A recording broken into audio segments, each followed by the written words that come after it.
So we're going to feed off each other throughout this 21 days, and we're going to see the relationships flourish, our connections increase, and hopefully have a few yarns as well, and have a bit of fun. It's not all about seriousness. This is serious growth and serious transformation on offer through this 21 days, but we're going to have a bit of fun as well.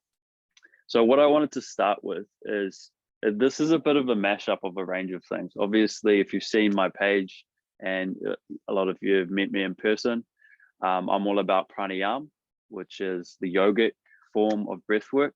So it's one of the 8 limbs of yoga. A lot of people don't realize that the asana, or the poses that we do, the physical postures, they're all about preparing your body to sit in a meditative posture so you can do pranayama. That physical element, this is one of the higher levels, so higher being on the surface, the physical level, and we're dropping deeper into the meditative level, into the energetic body, and doing that through meditation and the breath. So the breath connects us with those things. And this is a mashup because we're connecting this pranayama and this yogic philosophy to Maori culture as well, and using the Hauora model. So I'm going to talk a little bit more about that after I do a karakia and open the session, but we're going to talk about Hauora, we're going to talk about Te Whare Tapa Wha, what Wairua is, and then go through the breathing techniques that we're going to do throughout this course as well. So I found this beautiful karakia, and mind my pronunciation, I'm not Maori, but I honor the culture, and I think it's important to do that, being a Kiwi and living on this whenua. So I'm going to read out this beautiful karakia now. Pakataka te hau ki te uru, pakataka te hau ki te tonga, kia makinakina ki ata, kia mata tara ki tai, ihi ake ana te atakura, he tio, he huka, he hauhu, tihei Mauri ora.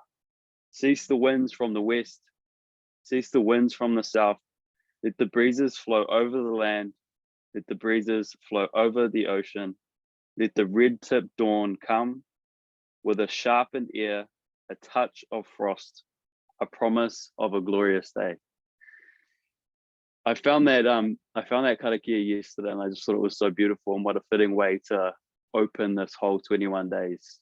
It's going to be not only a glorious day today, starting this journey together, but also we're going to transform throughout this 21 days, and there's going to be a whole lot of growth. So I'm really looking forward to see how we all transform together, how we all grow together, and I'm going to grow with you as well. This isn't just obviously it is about you guys, but I'm going to grow with you. This is a thing that a journey we're on together, and I really can't wait to continue on this path with you. So the next thing I wanted to talk about is Hauora. And what is Hauora? Hauora is a wellness model. Obviously, if you're Maori, or you've probably heard of it anyway, it's quite, it's sort of on the way up in terms of mental health. And as a tool, specifically the wellness model that we're working with is Te Whare Tapa Wha. And Te Whare Tapa Wha is all about these 4 pillars. These 4 different pillars that hold up our whare, our home, which is our wellness, and that is Taha Hinengaro, mental health, Taha Wairua, which we're working with, which is spirit, and there's also a physical tinana, so your physical body. So we're focusing on Taha Wairua, this connection to spirit. And what is Wairua? Wairua comes from 2 words, 2 Maori words, wai, meaning water, and rua, meaning 2, so 2 waters. And the analogy I think of when I think of Wairua and these 2 waters is, if you look at any body of water, say you're looking at a lake, there's a plane of existence that exists below the surface and a plane that exists above the surface. Think of that as like the physical realm and the spiritual realm. And our Wairua is our connection to both of those realms, our connection to that spiritual place from our physical bodies. So this Wairua always sits within us. Our spirit is within us, obviously, and it's our connection to a higher form of being. So with Ananda and with myself, Ananda's journey and the whole point of Ananda, and it's called a quest of bliss, because that bliss is always within us, just like the Wairua is always within us. So whenever we feel lost or we're off the path, we can tap back into that bliss, back into our Wairua. And a beautiful tool, there's many other tools as well, but what we're focusing on is focusing on the breath. We're using the breath as that tool to tap back into our Wairua, to amplify our Wairua, to amplify our bliss. So that's our journey that we're going to do together throughout this 21 days. So I'll talk a little bit about myself and my story. I'm one of 7 children. I've got 5 sisters, 1 brother, 2 beautiful parents, and we've lived out west my whole life. I was raised out west, went to school out west, went to Kelston Boys High School, played rugby, went to Auckland Uni, studied a Bachelor of Property, did a 4-year degree there, well, 3-year degree plus honours, and then got into commercial real estate. So seeing the man in front of you and thinking of commercial real estate, something probably doesn't compute, the bald head and the beard, yeah, it doesn't really match up. And I had a complete 180 shift. When I discovered the breath, I started going down a rabbit hole and transforming and connecting with growth and so much just love and empathy, not only for everyone around me, but connecting with myself and who I really was. And so I decided to give up all of that. I did 8 years in commercial real estate. As I said before, I connected with a version of success. And that version of success I found through the breath and through connecting with my spirituality and my spirit, my Wairua. By tapping into that, I realized that that isn't my version of success. All the money, all the travel, all the beautiful things, that's a version of success, and full credit to the people that that suits, but it wasn't for me. And so I decided to let that go and share this beautiful gift with as many people as I can. That's what Ananda's journey is about. That's what my journey is about, is to spread the bliss as far and wide as I can. So that's a little bit about me. What I wanted to also tap into is what we're doing throughout these 21 days. What's our goal from these 21 days? And as you would have seen, each week, we're going to have a new theme. Each theme is tied into our Wairua and how we're going to unlock that Wairua and how we're going to connect with it on a deeper level. So one of the main and most powerful aspects of Wairua, I believe, is connecting with this intuition. So intuition is our gut instincts. We all feel gut instincts, whether or not we're connected to our Wairua, whether or not we're connected to the spiritual realm. We have gut instincts. We have feelings. We feel vibrations and vibes from people. We know when it doesn't feel right. There's something in us, this nagging thought or nagging feeling. Maybe our stomach drops when we're around a certain situation or person doing a certain activity. We have these feelings. So that's intuition. And that's what we're going to connect with in the first week. Tailored breathing techniques to tap into that intuition, and tailored intentions as well. So I'm going to invite each of us individually to set our own intentions day to day, to connect with that intuition, to unlock it a little bit more, and to practice it as well. As we focus, so what we're going to do is we're going to ride a wave of energy. And if you've attended any of our classes or done any of the breathwork videos on our YouTube channel, for example, we're always following this wave of energy. This wave of energy starts at the top. After we connect with our breath, we're energizing ourselves, we move down, we cleanse. So we're moving that Mauri. So Mauri is life force energy. There's all these different names from ancient cultures. There's Chi, Numa, Kai, Orinda, Prana from Pranayama and yogic philosophy, or Mauri, life force energy. This is what we're working with. So we start to circulate that around the body as we cleanse. A cleansing breathing technique moves that energy around our body. And then finally, we're moving down into a meditative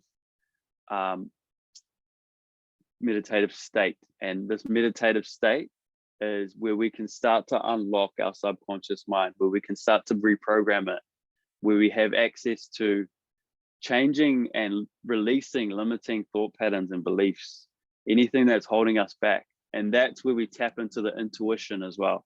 So that's where our intuition lies. On a deeper level, you'll find at the end of these breathing sessions, longer ones especially, but even in 20 minutes, you get into this state, which is called a theta brainwave state.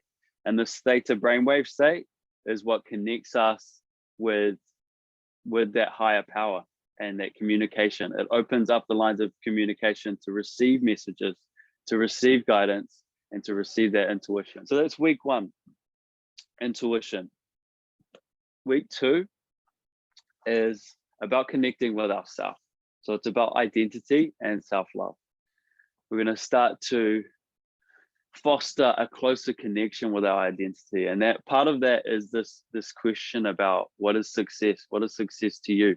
Success we think of in a lot of ways about money, about prestige, about power and position.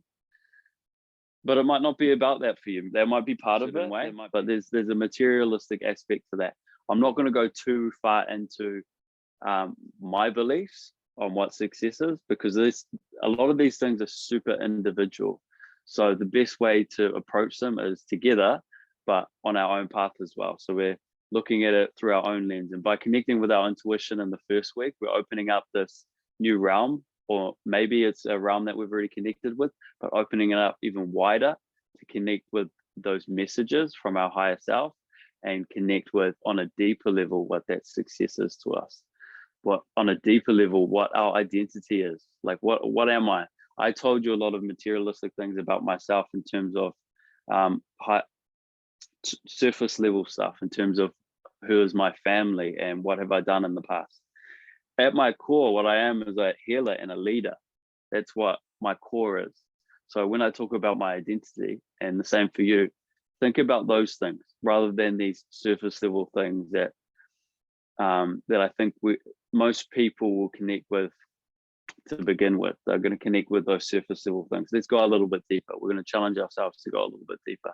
And the final week, and the final theme is one of my favorites and one of the most powerful transformative tools that you can connect with in terms of the breath, is manifestation.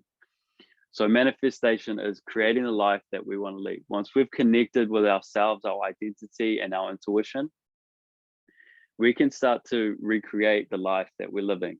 We can start to recreate and paint a new picture, and bring in the things that we want more of, bring in more abundance. We're going to start to release the things that are holding us back, those limiting beliefs, those limiting behaviors, hopefully maybe some emotions that are stuck. We can start to release those as well. And moving forwards, we manifest and bring in a life that we're looking forward to. So that's what week 3 is all about. In terms of the breathwork techniques, and I'll cover them next. The next thing I wanted to cover was what we're doing day to day. So obviously we're doing the breathing day to day, but I'm going to invite each of us to also connect with gratitude. Gratitude is such a powerful tool. This is maybe you do it already, but to actually write things down in your own handwriting, to see a sentence starting with "I am grateful for," and then add something at the end. We're going to do 3 of those every day, at least 3. You might want to do more, and 3 affirmations every day. So the gratitude is reprogramming our brain to connect to new neural pathways. So these neural connections within our brain fire these electrical impulses to create a new pathway, and reprogram us to be looking for positive. Because one thing I think we all struggle with from time to time is this inner critic, is this voice in our head that says we're not doing enough, we're not doing well enough, we should be doing more, or just being hard on ourselves. And by connecting with a subtle thing like gratitude, just 3 gratitudes in the morning after you do your breath work, you will start to reprogram your mind. And it goes even further. In this container, it's beautiful because we're all doing it at the same time, right? We're all doing it at the same time. So we're sharing our gratitudes in the chat. And one of my favorite things about the past container we had, so round 1 of Taha Wairua, is that we saw these gratitudes every day. So this was a group of people that didn't know each other from a bar. So dotted all around the country, on different stages in their life, having and facing different challenges in their life from different cultural backgrounds, but we're all connecting on the same level of gratitude. So we see each day, and you're going to see this each day, different gratitudes being fed into the chat, different perspectives of what people are grateful for. And it's beautiful. You get a little A little pick me up every time you open the chat, you see someone else's gratitude. And another thing is the affirmations. So the affirmations are I am statements. So it's an idea that we're creating of something we're inviting into our life. I am abundant, for example. And it's not just about picking a word and saying, I want that. It's actually about connecting with an emotion behind that affirmation. So behind that word. If I'm saying I am abundant, what does it feel like within my body in terms of sensations and emotions? What comes up when I say I am abundant? So we need to connect with that emotion and then visualize it as well. So what would it mean for me to be abundant? You close your eyes and you look at the things and you create a picture of the things, the people, the surroundings, the activities that create abundance. So that's what an affirmation is. So very subtle, but if you have those three aspects to an affirmation, it's going to be much more impactful. Even just writing one sentence, an I am statement, will have impact. But when you add those two other aspects to it, the emotion and the visualization, that's what takes it to another level. So again, we're going to be sharing our affirmations day to day. I'm going to send some journaling prompts. So this might not be for everyone, although I think it is. I think anyone that tries journaling and commits to it every day will get huge benefit. I know I never thought I'd be a journaler, and before I started doing it probably a couple of years ago, I didn't think it was for me. I thought, what is this stuff? So like you see this on cartoons and little kids doing it and rah rah rah. Well, I don't know. But since I've been doing it, it has changed my life 100%. Takes me 5 minutes in the morning. I do morning power questions and maybe 10 minutes in the evening reflecting on the day. And I'm going to send you through questions. So if you don't have a journal already, I invite you to get one if you want to join in on the journaling part, which is optional. It's going to tie in our gratitude and affirmations into it.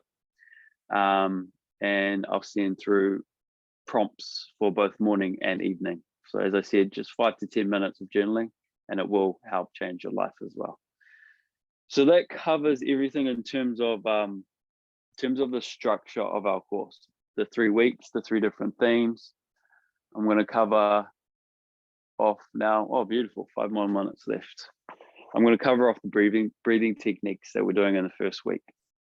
And the first technique, we're starting off at the top of that crest of energy, that wave of energy, is called Bhastrika. Bhastrika is also known as the bellows breath, the breath of fire. It's a Sanskrit word, which means bellow, and a bellow is what a blacksmith uses to fan a flame. So it pumps like this and fans the flame, increases the flame.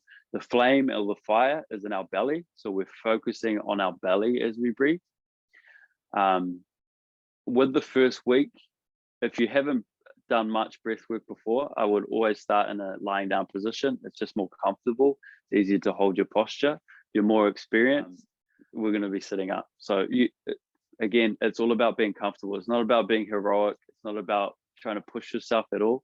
It's about being comfortable so we can connect with the technique and get the most benefit out of the technique. So whatever's comfortable. But so the Bhastrika, the bellow or the fanning of the flame, comes from the belly. So this is our diaphragm, our diaphragmatic breath. The diaphragm is a thin sheet of muscle that sits in behind the base of our rib cage.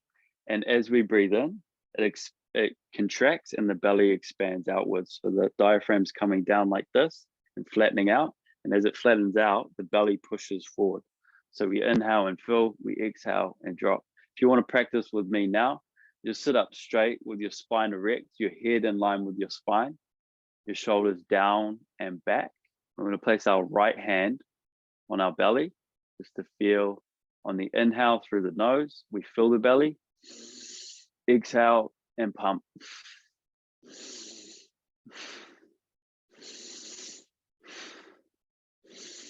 Really feel the fullness on the inhale. So it pumps right up. On the exhale, it sucks right in. Belly button into the spine on the exhale.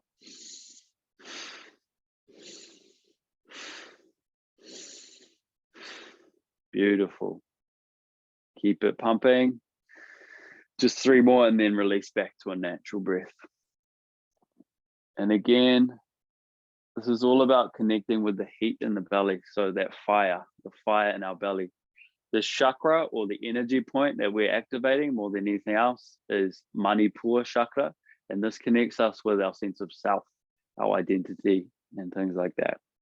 So it's also an energizing breath. We're bringing more oxygen into the body than is required. So this elevates our mood. It's going to elevate our cognition. It's going to send blood flow to our extremities. So it's activating our sympathetic nervous system, which is a fight or flight response. And it makes us feel, it may make us feel tingly. It may change the temperature in our body. And as I said, it will elevate our mood. So that's Bhastrika. The second technique is a heart breath. And this heart breath is a cleansing breath. So we generate that prana, that Mauri, that life force energy with our Bhastrika. And then we're going to start to rotate it around the body. And this rotation of energy, it's going to start to release any physical tension within our body. So that's where the tingling comes in. It's going to start to release any emotional blockages. And again, we're connecting with a breath and a tempo that suits us. So we can lean into those emotional releases as much as we want. Within 20 minutes, you're not going to have a huge release. It's a very subtle thing, but it's going to compound day to day. So day to day, we're going to be able to connect with the sensations and the effects of the breath more and more. And as we learn the techniques and connect with them more deeply, we get more and more benefit. So the breath is simple. It's an inhale through the nose and it's an exhale out the mouth. As we exhale out the mouth, we're sighing. So we're listening out for an audible sigh, and our focal point or our focus is this center of the chest, the breastbone, also anahat chakra, so the heart chakra. And this allows us to express ourselves. This is our connection with being loved and loving others, and expression of any emotion, allowing those emotions to flow. So I'll give you an example and you can join in with me as well if you like, finding that comfortable position. You're seated, hands on your knees, spine erected, head in line with the spine. We're inhaling through the nose and out the mouth.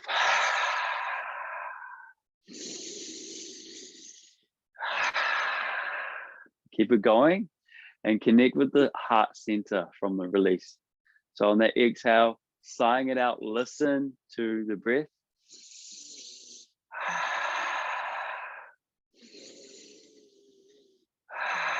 At first, maybe the sighs create a bit of self-consciousness. It doesn't have to be loud. You connect with whatever volume feels right for you. And slowly you'll drop into it and it'll feel very natural and it will feel very nourishing as well.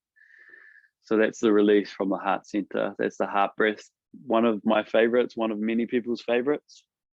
And then the final relaxing breath for week one is a form of what we call vritti pranayama.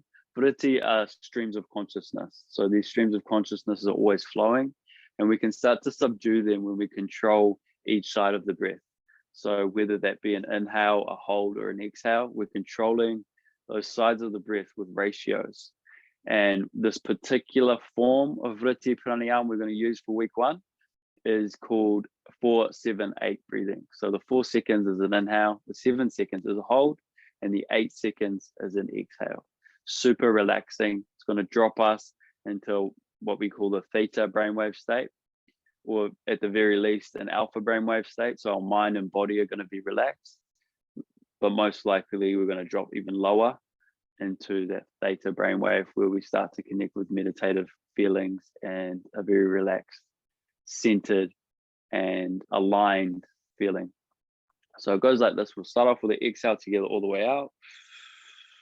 Inhale for 4, 2, 3, 4. We hold at the top. 2, 3, 4, 5, 6, 7. And exhale for 8. 2, 3, 4, 5, 6, 7, 8. Just one more in. 2, 3, 4. Hold.